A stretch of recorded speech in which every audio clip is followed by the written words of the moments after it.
Welcome back to Kunganna Chengeto 90, brought to you by Tixozo Media, episode 36.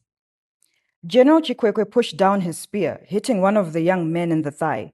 He lifted it into the air again to finish him off.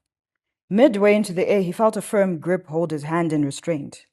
It was Changamira's hand, and he looked to his army and said, "It is done. The battle is won.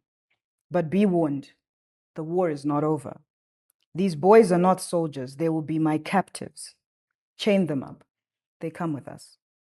The general looks at Changamire and nods as a sign of acceptance of the king's words.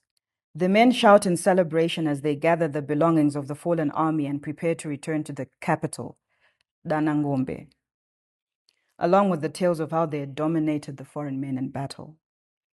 Despite the army's enthusiasm, the dust from the soil on the hill had revealed to the king a different story. He was aware that this was just but a victory of a battle, but not that of the war.